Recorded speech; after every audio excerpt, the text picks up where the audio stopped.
I've been reflecting on the past year, and I realized, guys, I cannot anymore. Parents don't realize that you are the one that gets to control how your child absorbs all of this. Why would you trust the environment out there that is exposed to both the good and the bad? Your 20s is real life. It is. The party culture versus purpose culture.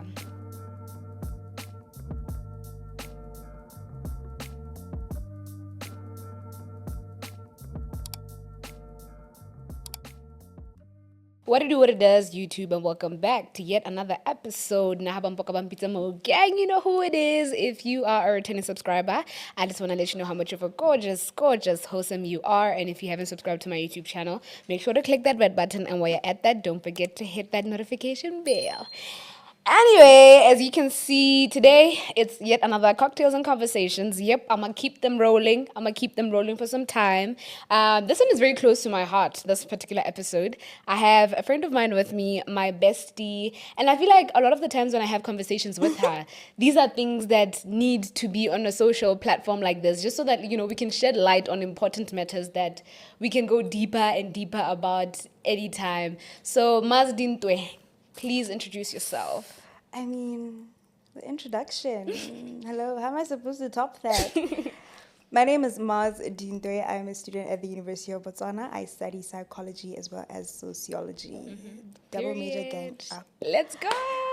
And yeah, I'm just a girl, hey? What are you I'm all just about? I'm an upcoming it girl. That's how I like to describe Period! myself. That's what's up. Honestly, more than anything, like, I hope the viewers understand that it's more of a conversation with my bestie than it is about this interviews. is just getting it on tape. Yeah, like talking about anything and everything, unfiltered opinions, things that we feel like, honestly, they could have been done this way, type of vibe, okay? Let's cancel. just our little nitty-gritty opinions. Yeah. But as an icebreaker, I feel like I've been keeping this consistent, but like, we just started the year. What would you feel like is one achievement, not even an achievement, like something that you're very grateful for from 2025? It's more of a personal achievement based on my character. I think that I have, the past year, I was very strict, maybe a bit too strict, on trying to establish boundaries. I think when I was younger, I used to be very good at that, hey? When I was younger, I think you remember in high school, I was such a no-nonsense person in high school. And then for some reason, the 2-3 years before that, I completely lost all of that. And the past year, I've been just trying to be, like, just establish a balance. Although I think I didn't establish a balance, I think I went too far. You still tried. Because I've been reflecting on the past year, and I realized, guys, I cannot anymore. Girl, I'm with you on that one. I don't have friends anymore. And yes, there are like a few people who are close to my heart, but when I just think about it and I look back at it, I'm about to finish university, right? People normally finish university with a certain community of people, right? And I look at how a person I was friend, like, from each year, I probably kept one person I met. Imagine. So when we probably look at, like, my first year of university, first year I had 2 friends, I have 1.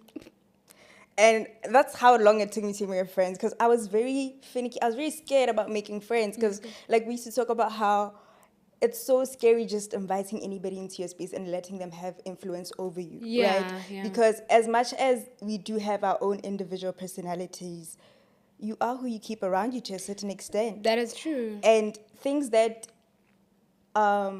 seep into you based on the people you're around, you might not notice it, but at the beginning of a friendship, you are not okay with A, B, C, and D. And then you're exposed to certain things, or you go out certain places with certain friends, and then now you're okay with things you're never okay with.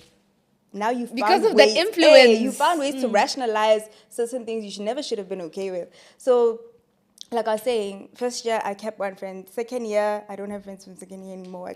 And there were a lot. From second year, there were a lot. I had made, like, a lot of friends. Friends or acquaintances? I had made friends. Okay. I had made friends, people who knew about my life and I knew about theirs. Yeah, I also think I kept 2. but it went from probably 15 to 2.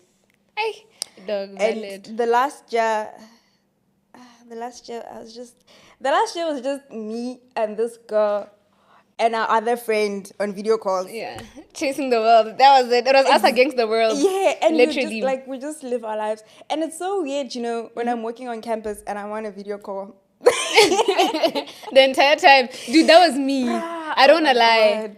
I couldn't make friends because I felt like you guys are my day ones. And everything else is just me settling for less. I'm sorry, guys. Bro, I'm sorry. Like, we always talk about this, but like, the whole thing of like, guys, once you have good, solid friendships, it's very hard to accept bare minimum friendships. That's true. And people on TikTok, they're always like, you should be willing to forgive your friend. Ow. You should be, what? Let me That's tell you true. something. I've been friends with this girl since reception. Nursery. Listen, dog. We've been friends since nursery. We've been tied since nursery. There's nothing I've had to forgive her for. Like, People just don't respect each other. Let's be honest. they don't. There's and they're no not mutual respect considerate. whatsoever. There's no understanding. But you know what I hate? The same way we always say this, and I feel like I always tell people this. The same way you treat relationships is the same way your friendships should demand that communication, that affection, Bruh. everything that you pour into that guy or that girl. You must Leave it point to your into that friends as well. friendship. Exactly. Now there's a time my parents thought I was lesbian. No, because of our friendship, because of how much time we dedicated into our friendship. Yeah. Like, I remember, was it your trainer? Yeah. And he was like, no, Lona, Lona. Lawson said that. He's like, no, Lona, sorry, Budimanda Tata. And it's like, you have to show up. Exactly. Guys. It's a ship friendship. And that's also why once you have too many friends, it's a problem. Yep. For me, like looking at what we're talking about, when you think about it, that means if you have too many friends, you're not showing up for everybody as you should. Yes. It means there's- you're giving a fraction of yourself.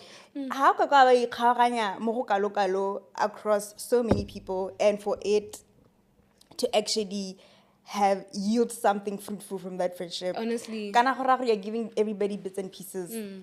Not even 100% of yourself. You can't. That's in life. Just pick your 2, 3, 4 friends And stick with yeah, and understand each other. Another thing is, I feel like some people think that, like let's say, friends based off of proximity. You find that, let's say I'm friends with you, ne? And then, what am I saying? Let's say I'm friends with you, ne? And then you have friend A and B, right? And then for whatever reason, maybe friend A and B is helping you with certain stuff and you guys are running errands or blah, blah, blah. So I get to see friend A and B a lot. Yeah. Friend A and B is not my friend.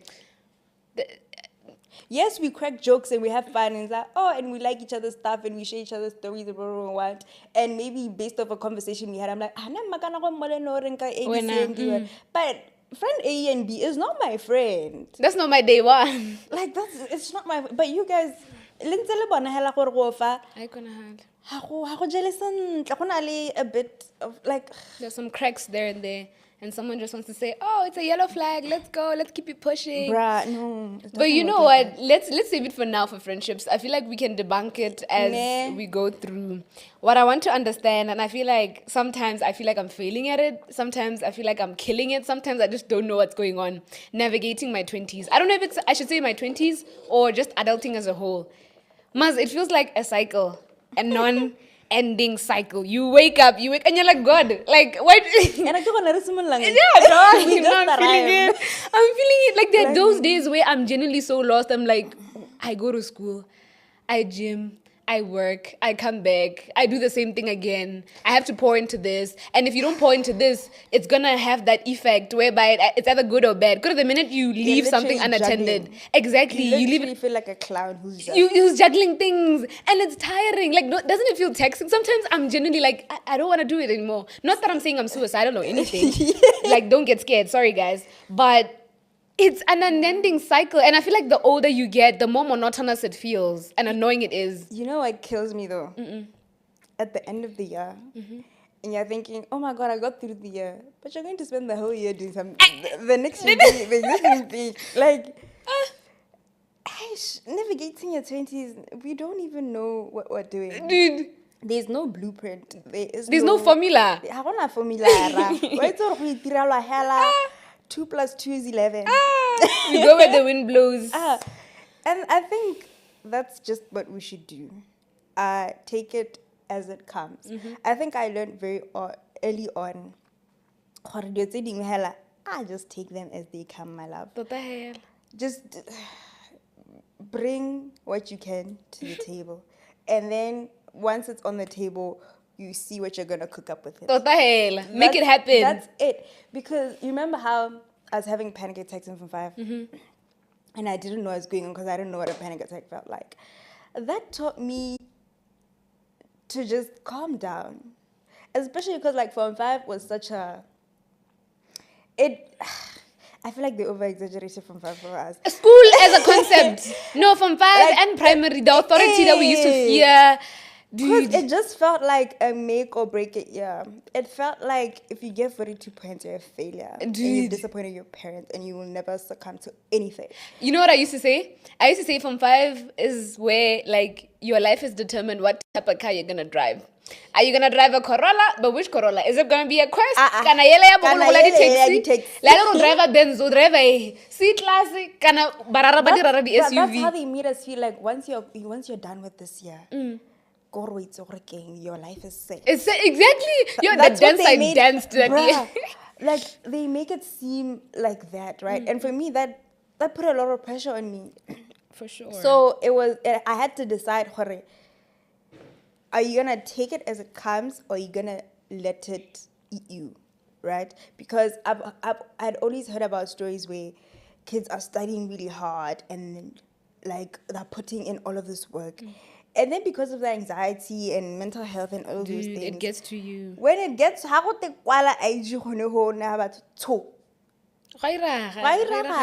it happens because you put so much pressure on yourself and you built up this moment to a life and death situation. And then after that, everything just goes downhill simply because you were scared. Simply because you didn't process your emotions as you should.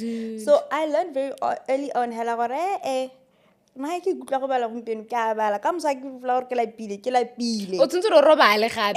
your body the rest it needs. Just do what you can. I'm not saying let's go like no, like obviously psych yourself up for something and be determined, but then also just take things as they come. And I think in my 20s, I'm definitely gonna do that. Like as much as I might be panicking about unemployment a bit, right?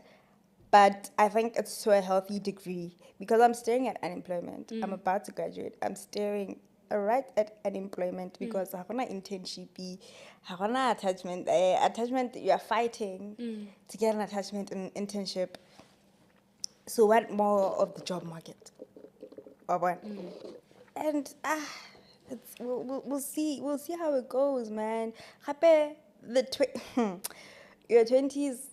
It's real life. Eh? It is. I hate it so much. It's real life because I feel like I'm a human again. Sometimes I look at myself. I'm like, when did I grow? Also, like, am I in my body? Pictures and you're dude, like, wow, my sister. My sister. Okay. And the thing is, when you look at the transition from your teenagers to your adulthood, right? When you were a child, all you had to worry about was homework and eating and doing your mother's chores. That was it. That was all it was. You have to get your finances in order and see what you're doing. Even things of, even just clothes. Ghana, when you were going to school, Monday to Friday, you had strict uniform. This is what you're wearing, right? And then when you go into society, people care about how you show up and how you're dressed and stuff like that. When I never used to care, no, you would care once in a year while in yellow. Once in a year when you're going for an event. Something fancy. Something fancy. But now it's like every day is a fancy occasion. My guy, you must look the part, You must look the part. Because even just sociologically and psychologically, right? How you show up to people matters. And if you don't know that, I'm telling you now. Get it now. She does psychology. Listen to her, guys. Okay?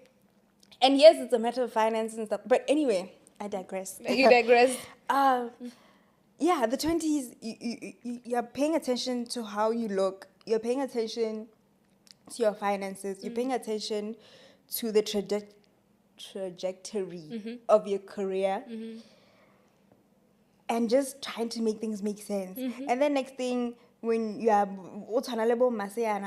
your parents start asking you about babies. I was gonna say that, but I was like, okay, you should bring it up before Mazar. Oh, so And then they start asking you about babies. the pressure, And you're just like, you know, it's crazy. Like, we're juggling. We're juggling everything. But we're new. That's the thing. But we're supposed to have it all figured out. Well, they make it seem like we're supposed You see? to. But then also, you know what the thing is also? The people who are on social media telling us, don't put so much pressure on yourself. Don't be in a hurry. Those people want you to fail. Pressure's a Let's good be thing. honest. Pressure's a good. When KX legit says pressure makes diamonds, he's not joking.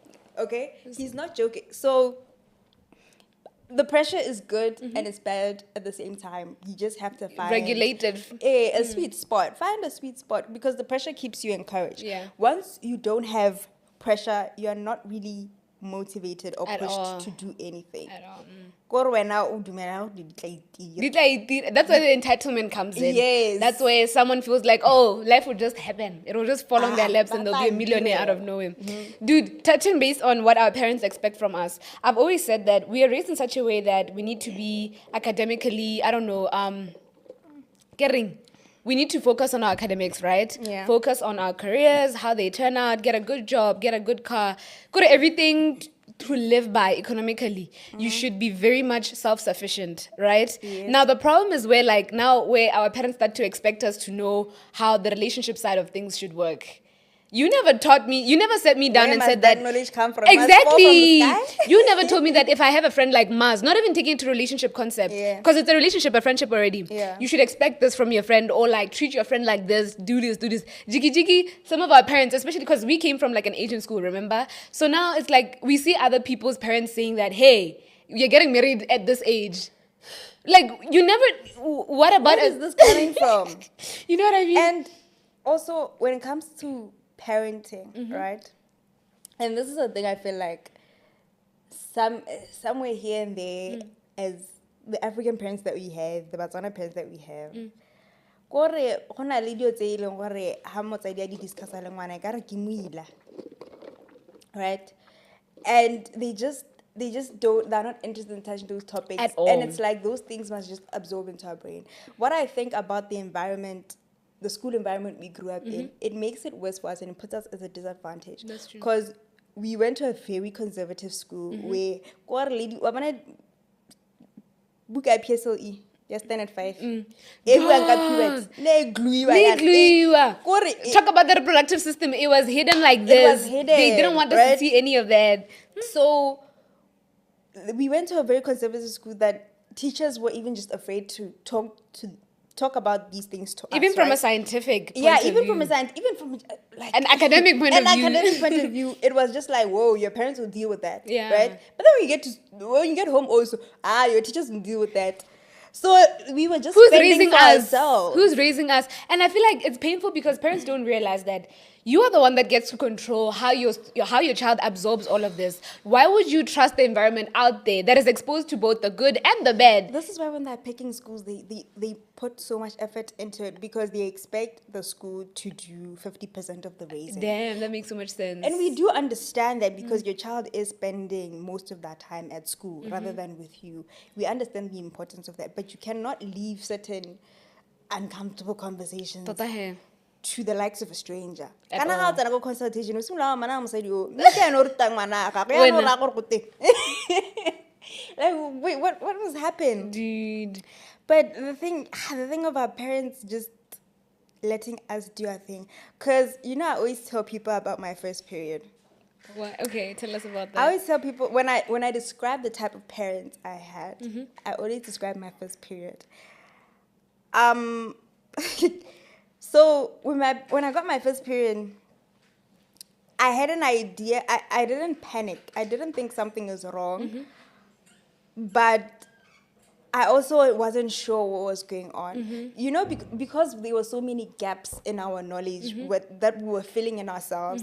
I had an idea, because we'll talk about like, oh, some among stained themselves, right? And I'm like, okay, stained juice. I don't know. But you'd have an idea of like, this is a conversation that's not really spoken about out loud, right? So I had an idea. So I remember I got my period, and that whole day I felt like I was leaking. Damn. I was like, Kante, I'm What's pissing going on on? myself. And I'm like, no, but I would feel if I'm pissing, ne? And I was like, I think I was 13. No, 13, I wasn't 7. The year before that. Yeah. So like I was 12. Damn, that's young. Anyway, so that point in time, my I got everything, and I just find Blood. I don't even know how I didn't stain the chairs or anything. But like, I just find blood. And my mom was asleep. So I go to her, and I'm like, Mama, please,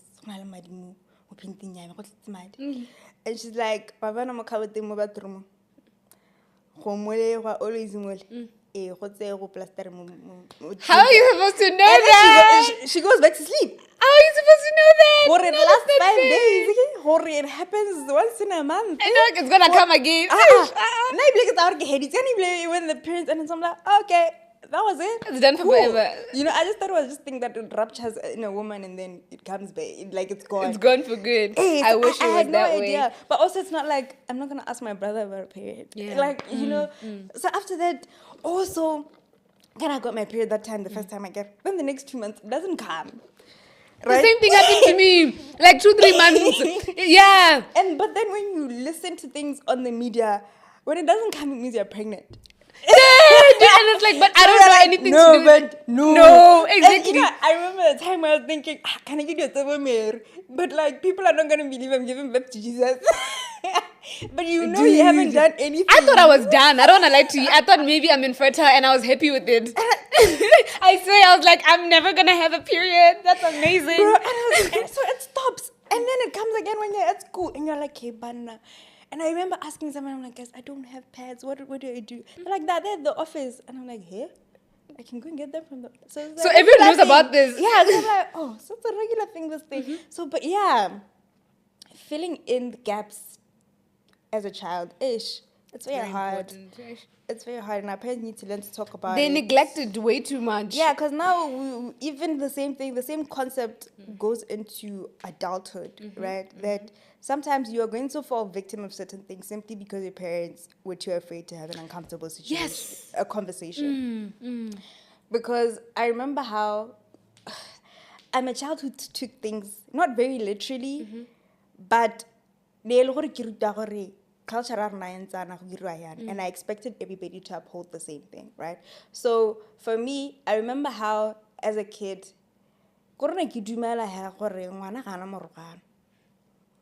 as a kid, there's nothing wrong with me, right? If I walk around naked, there's nothing wrong with me. Exactly, as it should be, yeah. And I understood that to the core. Even when some of my friends were like, when you get to that age where you start being shy about your body, I did not go through that. Like, it came very late, actually. It came like from 3 or something. I'm like, Mars, as a girl, you have to... Not that I was walking around naked, right? But I just didn't have that self-conscious feeling of my body. You should think a certain way. Yeah. Hey, like, I'll just think, weirdo. You know? You are the problem. Yeah, but like, the thing is, that's they the are mindset. the problem. Exactly. The thing is, when you're in in the environment that we live in, where catcalling is so normal, where rape cases are normal, where like women are such victims, it's very important for you to have these conversations with your child, children, right? Your daughter.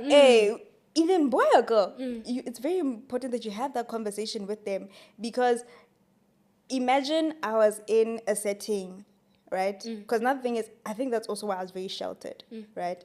I'm very lucky that I was very sheltered, because with the lack of knowledge that I had, if I was walking into places and I wasn't going to react.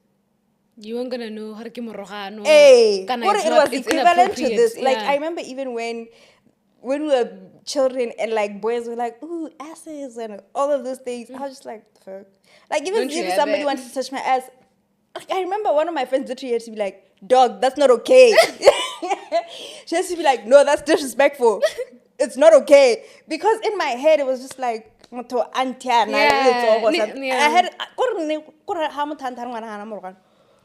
I understood that to the core, and I was like, I'm just like, my body's just flesh. That's what I understood. But same thing going into our 20s. There are certain things that we might fall victim to if we're in the wrong situation. Yes. And simply because there's nobody to tell us that, oh, this is wrong and this shouldn't happen. Yes, ideally, in an ideal society, these things, people should have a consciousness, people shouldn't do this, people should protect kids, people should understand this person is just confused. But people are going to take advantage. Yeah. And I feel like when you grow up in a very healthy environment, it's also very hard for you to think that a person has bad intentions. Oh, yeah. Like, you don't just walk around thinking anybody could be a bad person. If anything, I think everybody's a good person. You know, there'll be a few bad fruit, but actually we are living in a pool of pile. What? A pool of what?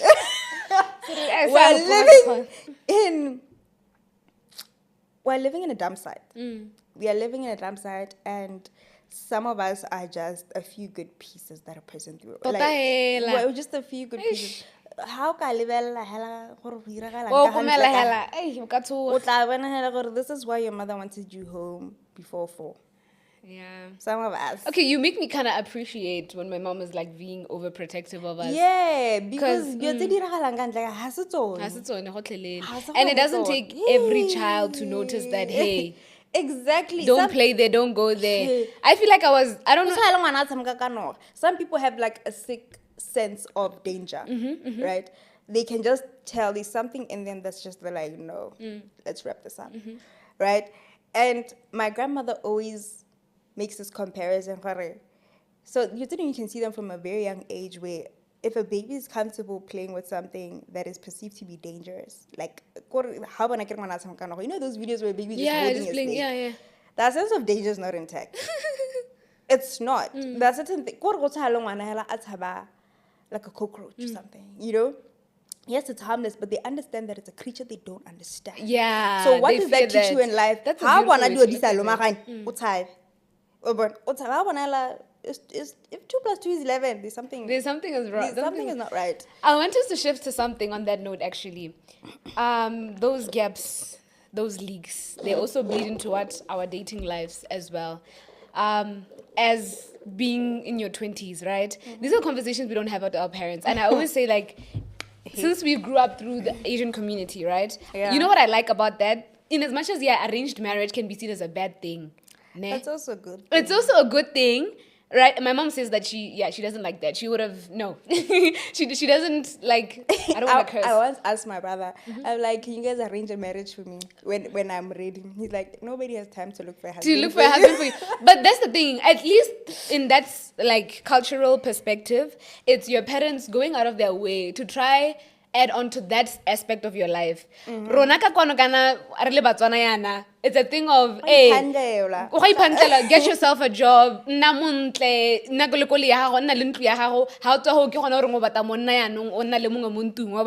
the thing is that it's another, sometimes it's like you're learning like a baby. Bruh. You're learning to do that as a baby. Let me tell you something. The concept of crystallization, when there's a certain age where your mind starts to crystallize, right? As in, you cannot really absorb new things. You cannot really learn at the pace that you used to learn. That's why people should go to driving school early, because next thing you're there at 35 years old, you're failing your driver's test 15 times. No, this is why you must do things here. So anyway, the concept of crystallization, when your mind starts to crystallize, it's very hard to absorb new things about society when you're older. That's true. That means dating only gets harder when you're older. The heartbreak gets harder when you're older. That's why heartbreak is so hard when you're older, because not only is so many things happening in your life, but chemistry Exactly. It's just not. It becomes so hard. It feels like intense therapy. It feels like you're being shocked, right? And your mind is not absorbing. How can you shock absorb? Your mind is just, it's just being hit against life. Life is just hitting you, and it's like you're using new muscles to function. Exactly. And you can't even hold on to something. Hey, your brain is trying to create new pathways to understand what is going on with you, to understand that this person lied to you, this person is deceiving, this person is a liar, but you've been with this man for 5 years and he's shown you, or no, he's this good person. So for you to reconcile with new information that opposes the old one, it's very difficult. But anyway, I think we digressed again. Where were we? Oh, no, we are still moving on. Okay. Another thing is that, like, if our parents don't set us down and say that, okay, apart from friendships, there's this thing called a relationship. If you are dating someone, this is what it means. If someone says this, he's gaslighting you. I feel like it would have made our lives much easier, especially also protecting the female, because it's a men's world that we live in. You know what I mean? I feel like women wouldn't be being played as much as we are. So, but I feel like it can protect a lot of people from wasting their time and unnecessary heartbreak. And I just feel like our parents also need to be involved in our dating lives. They do. I really do envy the kids whose parents are so okay with it. And they're so okay with... They have that conversation. Even when you have one boyfriend... Okay, we're not saying you must introduce your parents to 15 different people. No. Relax. But when you can tell your parents, oh, I'm seeing this boy, and your parents can be like, watch out for that. You see? Because I always believe in a parent's instinct. Those people are always right. Like, our parents are always right about people. And the thing is, they want to advise us on the things that don't make or break our lives. Your partner will make or break your life. You will build a life with somebody for 20 years. When you're 40, you get divorced. And you start from the beginning. You're 20 years. And that's probably the most painful thing to go through. To set your life back 20 years. Kind of the thing is when you marry somebody, half and half, right?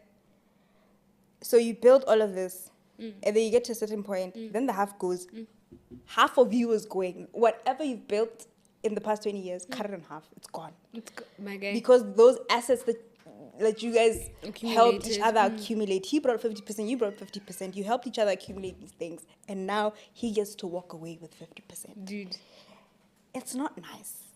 Right? But anyway, our parents advising us, Malava, I tried. You know how my mother's very quiet and she doesn't like funny conversations.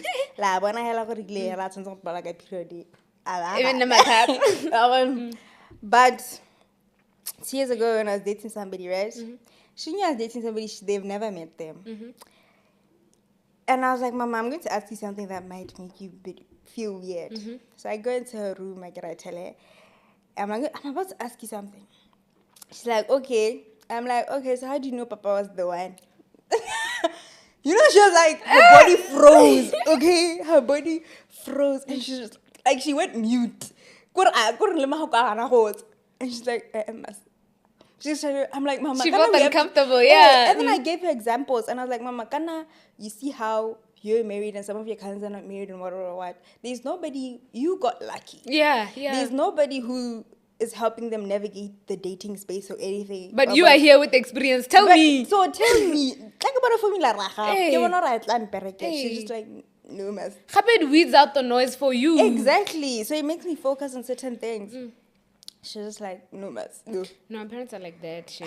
And there's not, hey, you know what's crazy with my mom? But I think we can teach parents. Stop teaching your parents about you not coming home. Teach them about important things. Yeah. Some practices are happening, but what do we say? Something like that. Yeah, anyway. something like that. Something along the lines. No, teach them about serious stuff. Because when I asked this question 2 years ago, Maloba on the family group, my mom takes a screenshot. I was at a video, TikTok or something, right? But I was saying when your child asks you about how you picked your partner or what. So she sends that to the group. She's like, hey, she can't put the thing. But it shows that question I asked her 2 years ago, she has thought about it. Yeah. And maybe now she is emotionally ready to have that conversation with her child. Because for them, there are just certain boundaries. Especially with your child. That you cannot really discuss with your child. You know what's crazy? That specific with your child is very important. I've noticed it with my mom. Yeah. My mom can give someone relationship quality advice. Okay, quality relationship advice. She can even say, "Fine, guys, cohabitate. It's fine." Okay. But when it comes to us, it's like, yeah, wow, yeah. Yeah, time out. It's a dangerous Time out. But it doesn't make any sense because I need this as much as that other child needs it. You know what I mean? Like she can be free about but with us, it's like no, Yeah. danger. But you need to break it down for us as well because we are as important. That lesson. You know what I think that comes from? When let's say your mom's giving this advice to your cousins, right? She has seen them grow up from a distance. Yes, she cares about their well-being and stuff, but in a way, because she's seen them turn out into the people that they are, right? She kind of trusts the world to make sure that they take her advice properly and it helps them grow, right? So she trusts that other aspects of their lives will feed into them and things will work out properly, right? But with you guys, she's had to do everything. She's never had to trust another person to raise you. But she trusted her sister to raise the cousin, her own daughter, because she was partly involved in that. She had no choice but to trust them. But with you guys, she did everything. For you guys to be where you are, it is because of your parents, right? So she doesn't trust that when you are drinking, no, you will like something else. The universe, some other part of the universe is going to be like, okay, let me stop drinking now or what. But she expects to regulate the same way she's been regulating with you guys growing up. I don't know if that makes sense. Okay, that makes sense. That makes sense. I think it's that type of thing where like she just expects her to know. Let me give an example. If let's say you're talking about dating, right? She can tell your cousin, okay, you should look for this type of person, this type of person, this type of person, right? Cool. But with you, it's like, if she tells you can look for this type of person, this type of person, she feels like, no, now I need to date the person myself for me to tell. I must. She needs to test the water herself. I must be 100% sure. That's why it's like, no, don't even go there. Don't even go there. I think that's why. I think it might be she'll there. probably watch this and she'll give us feedback. Oh my God, she's gonna watch it. Malava, she's on her phone. Your mom, she's on her phone. And I saw like your YouTube come up and I was like, oh my God. So she sees these Yeah, she sees them and she watches all of them. And then she's like, block. No, Chumi, you're here with us. You're here with us. Don't Shut worry. And then I wanted to talk about something, right? The party culture versus purpose culture. I don't know. Me personally, let me tell you the way I try to plan out my party life. Listen, I'm a 20-year-old fine girl. I need to party there and there. You know what I mean? Not because it's a trendy buzz that's going on.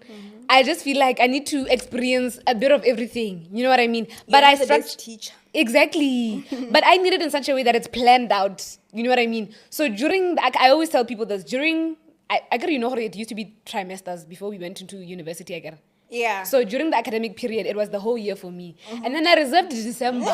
December was the year I rewarded myself. You know what I mean? But what I've noticed these days is just that, Tuesday, are on a couch. Monday, and I feel like, no, guys, we're overdoing it. I'm sorry, am I too old? No, you're not too old. Like, what's going on? I think and not that I'm judging anyone, by the way. And I got judged. Okay, I'm not, but guys, to each their own. Yeah. As long as you know what you're doing. What was I gonna say? The whole going out thing, right? And going out whenever. I think when you grow up, as we've grown up, and then you're given freedom. Sometimes when you're doing things, you think you have everything under control. Oh yeah. What do you think you know what you're doing? And it's like, kind of these things, they compound. When 3 times a week you're deciding to do this and this and this. Okay, fine. We can say, I could sit at home, do nothing. Or I could go out and what. But there's always an opportunity cost involved, right? Always. There's always every decision you make. When I go, okay, can I get a like it's not like it's not like I'm improving anything. So let me just go out and have fun. But when you're going out, you're spending money. You're spending good physical energy. Dude, social energy as well. Social energy. You're gonna come back in the morning. You're going to be tired from that day where you were going out, right? Not only that, but then the things that exposes you to guys. Let me tell you guys a story. Not a story really, but like I am 22 years of age. I'm doing my 4th year. The first time I went to a club or like a night outing was less than 6 months ago. And when I tell you, I found exactly what I feared in those places. Exactly as it is.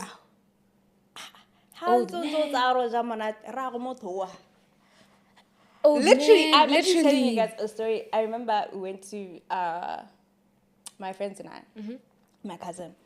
We went to Rhapsodies in Pakala. I've never been to Rhapsodies at the time. This was in June, I think.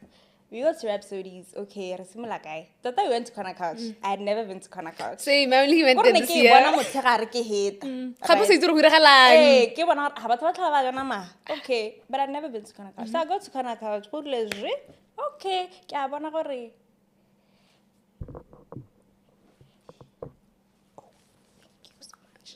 anyway, so ke go khona khaje and ke a bona hela gore go fa go tletse bana, okay, cool, but not that we are on our own agenda. So ne re iphetela hela, but I get to see the scene and what it's about. Okay, cool. It looks nice though. It looks okay. Then we start go Rhapsodies. How does that go Rhapsodies? Go tletse bana ba go. Wena mme o tla bankana ba rona ba ne ba re aresisi o ba reng Rhapsodies. I think it would talk Are Rhapsodies, yeah, Rhapsodies. La go batlang go. I actually saw like one of my friend's parents. And I was like, I remember you told me that. Yeah, it was very like, scary. Like, what are you that's the doing? time I know I need to pack. I need to go home. How should we behave in front of you? But anyway, so the thing, and then we decided to get some drinks and sit down. So this man, this very old man, looking like my father's age, looks way past 50. He's trying to say something, and I just go. And I'm like, no, sharp. And he sits in like at a table. I'm like, I get it. Then I try and talk to my cousin. Oh my God. And it was time for us to leave. We left. It was Let's wrap it up. Honestly it speaking. was like, no. And you don't want to I just can't put do yourself in those this. situations Happy you don't have voluntarily. fun. Exactly, yeah. Then what are you going to do? Okay, I understand some of you guys are fun. I understand. But for us, it's like, we can't. That's what I'm saying. Like, the partying thing, it taxes you in a way, because now you're exposing yourself to things that you are not used to. Because I remember walking out of that Rhapsodies, I'm like, if this is what people enjoy, then I'm never going out. Damn. I would rather just go and chill my friends at their houses and have a drink or whatnot. But if this is what people come out for, and people just can't understand, then I don't know what, because it is emotionally taxing. And I feel like maybe men have a different experience. I always say that. We have two parallel experiences. We have different experiences. But when they go out, they're worried about what they have on them. They're worried about their phone. The worst that can happen is you're going to feel like somebody disrespected you and you're going to brawl. Yeah. Okay, cool. Rona, when you walk in, and you feel it in their eyes. You just their eyes. Like, and it doesn't matter, guys, what you're wearing. It doesn't matter whether you're wearing it's a jeans, whether it's an abaya, or what. And for me personally, most of the time when you see me out, I will always be with a male figure.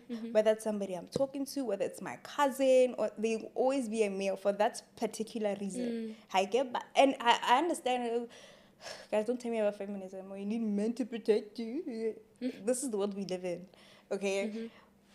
But I just can't go out. It's so emotionally taxing for me. Is. I only enjoy it when I feel safe, when I feel protected. And I don't feel safe in those spaces. You might feel safe. You might feel okay. You might be a people person like that. And you might be willing to. And that's okay. And that's okay. And you might be willing to associate with people and crack jokes with somebody's father. But some of us are not. And they buy you drinks. And they buy you drinks and you come out running and you're like, oh, I have to run away from him. Or you do enjoy just the more adult company. That's to each their own. To each their own. To each their own, and it's okay. We don't know how we were raised. We don't know how each of our minds work. Mehela partying on every day. I feel like we don't understand because of the parents we had. Yeah, we got two. I mean, completely different experiences. Even that, but like, as much as we've grown up a bit, our parents still influence how we move and navigate. I think that pushes now into the purpose culture, because you do everything with like some form of maybe, but governance. Even if your mother states, you went out from Monday to Friday. Our parents still have they have an influence over how we go out and stuff like that. But they can do whatever they want. So I guess it doesn't register as wrong. Because I remember one time I got so pissed. I got so pissed. One of my friends was at some bar, right? And we live in the same area, right? And it's very fun because I don't live in the city. I live in a village, right? And then it was a Wednesday. I'm coming from school. I've been studying and stuff like that. Because I go at 8. And I go and pick up my older brother at work and what. Got 80 with you. And he's like, no, I need a ride home. You need a ride home? Okay, go berry. Oh.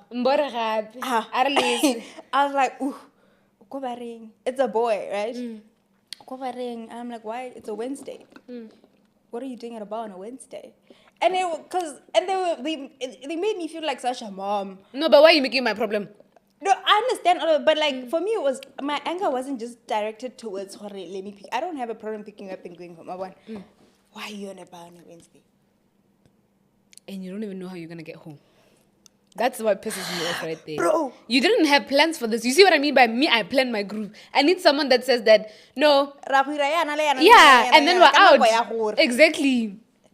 And I just got so angry, and I was like, why are you out on a Wednesday at a bar?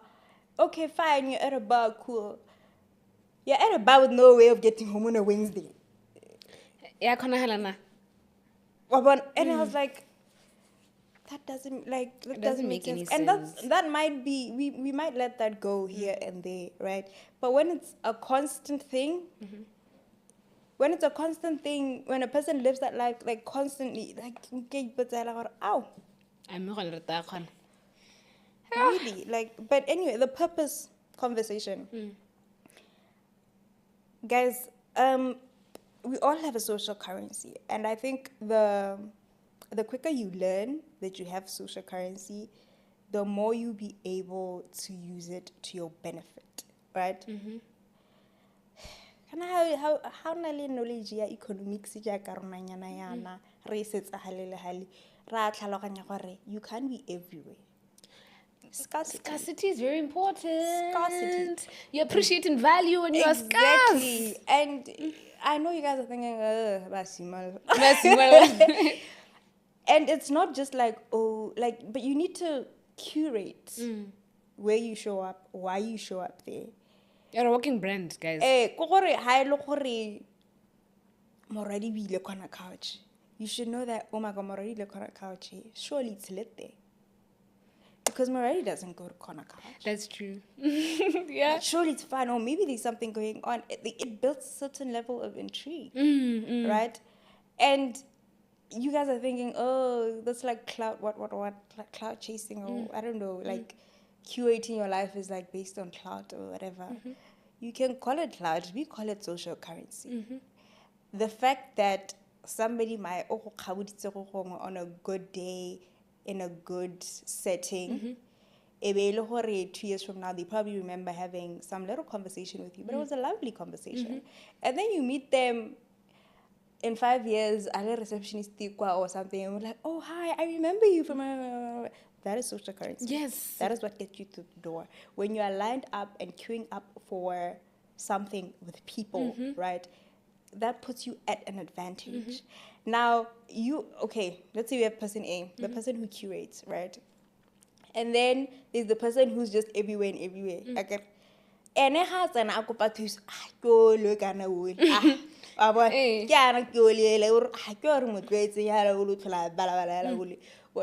it just feels like there's no depth. Like your social currency adds a certain level of depth, and some of you might not understand. And from personal experience, it took some teachings. It took some little slaps here and there in life for me to understand that, Ishmaz, you have to regulate, hey? Yeah. And regulation is very important. Not going out doesn't mean you have social currency. Yeah, you have to go out for the right things. Yes. Or like at the right time. Like it takes so much thought and intentionality. That's why the 20s are so hard. You have to calculate everything, right? So you have to. I'm sorry. Let me compose myself. But not showing up as a form of social currency doesn't mean anything. It's just you have to show up eventually. That's why I started going out, because I wanted to know, I wanted to see different things. It helps. But anyway, purpose and knowing why you're going out.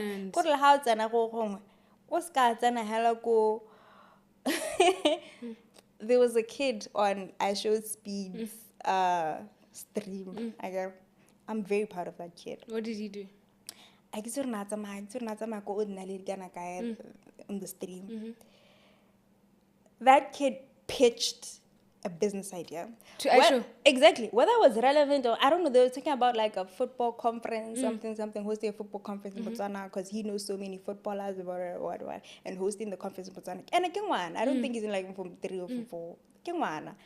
And he's like, oh, my dad has this, and he's spitting as they're moving and they're going. And I was like, that's so much bravery. Like the audacity. And I'm like, and he's there with a purpose.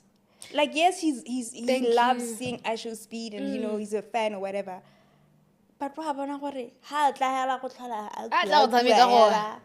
I'm not saying you shouldn't go places and have fun, but it shows so much intentionality, even in his thought. This could be like a break. Like, I looked at the kid, I was like, wow, I guess I don't know. He's going fine life. Wow, great. Speaking about that, for the last 10 minutes, I wanted us to talk about like. Okay. I could do our video calls take for hours. So of course this is going to be like very little. I wanted us to talk about like side hustles and that actually work, because I feel like a lot of the times, I don't know, man, we depend a lot more on our degrees, but the economy and the way things are looking at right now, you need to have a certain skill on the side, even if it is academic, but for the time that the employment market cannot take you, So we need to find, I don't know, I like to just tell a Motana out there, dog, you're more than just that degree that you're pursuing. Not that I'm saying that you should distract yourself or start failing and slacking. As degree ke plan B. Exactly. It should be your safety net. Yeah, it's degree is that thing you have time to invest in as a kid, because you're still young. You still have time to take 4 years out of your life and pursue a degree. But I think in the economy in the world that we live in today, your degree is securing a safety net. Right? In the event that things don't go as planned, I have something to fall back on. With that said, if you get a job with your degree, personally, my personal opinion, please do not spend the rest of your life focused solely on what that degree is doing. You need to have somewhat of an entrepreneurial mindset. Even just for retirement purposes. Yeah. You got your degree in finance and you've been working at a bank and what. Okay, fine, you're gonna get your pension and stuff when you retire and all of that. But you need to set it on your free time, however little it may be. You need to put things in place that make sure when you lose that job, you are comfortable. I've seen it with one of my family members where, unfortunately, I don't know if they got retrenched or whatnot, but they were working at a bank or something. And it's not nice. At all. When you spent 20 years of your life and now you're having to regroup when you are nearing retirement. next thing you have a child that needs to go to school, and it's Almost because some you private got too school comfortable with unako that job, that degree that got you that job, and whatever line of work you're in, you got too comfortable. Now, with that said, I get a degree ra re ke plan B. I think that people need to learn how to monetize their hobbies. Yes, that's very important. That's an important Those skill. things that you used to do as a child, and what's a hello rokola being saying, or you're knitting and so on and so forth, right? Those little things you need to learn how to monetize them. I always tell people are always like, oh, you should get a job abroad. What? Okay, but Botswana is so much potential because other places are saturated, but we don't have enough manufacturers. Manufacture something, make something, right? That's why it could be so fruitful. Yes, we're going to talk about things like funding and all the barriers. There are a lot of barriers. Let's not act like you just have to come up with an idea and make it happen. No, there are a lot of barriers. But as you're going through your degree, please think about these things, brainstorm them. Like, I remember telling I don't know who I was talking to, but I was just thinking to myself. I talk to myself a lot. But I was thinking about like, let's say knitting, right? A person who loves to knit and crochet and stuff like that. I think that when you go to these, you can always knit. I think we talked about this. Yeah, we talked about it. Yes. When you're knitting things and stuff like that, it's very easy. It's not easy, but it's possible for you to make a knitwear line, and every one of those pieces is unique, right? And then you just focus on your marketing, or even just get like pitch something to one of these Woolworths and stuff like that.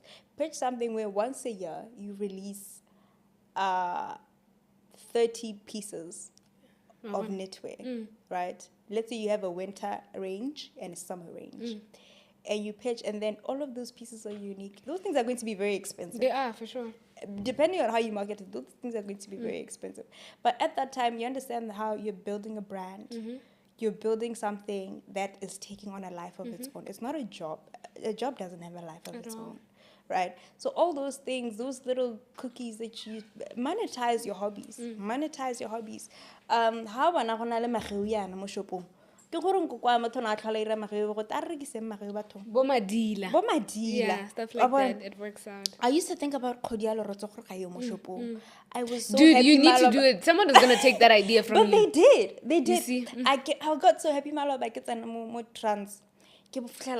I'm like, amazing stuff. This wasn't there before. Dude. 5 years ago, this wasn't. 2 But years ago, it wasn't there. And they executed. But yeah, monetize your hobbies, and I think Botswana's it's a great environment for manufacturing.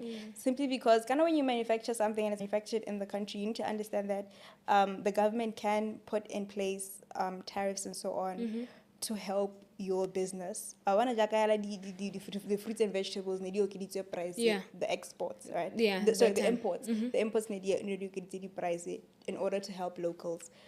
The same thing can be done for you, whether you're making honey. My uncle actually makes honey, Morusani Apieri. Do the most, some great organic honey. So something like that. Something like that. And then they decided to make beehives, and now look, it's taking on a life of its own. Yeah. So your hobbies, have something focus on your side. Try to make an income out of it. Yeah. I feel like that's don't do learn to monetize everything in your life, not just hobbies. Not just hobbies. If you can monetize anything in your life, please do it. Try to do it. Start as early as possible. As long as you start, the ball will keep on rolling. You're in physics.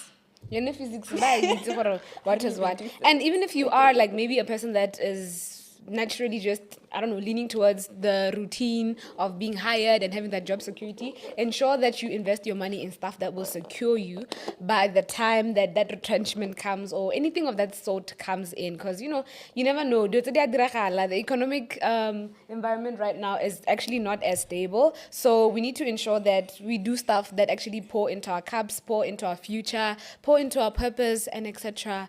But long story short, always have a plan A and B. Thank you. Double, duo. Any last words for the viewers out there? Hey guys, take life as it comes.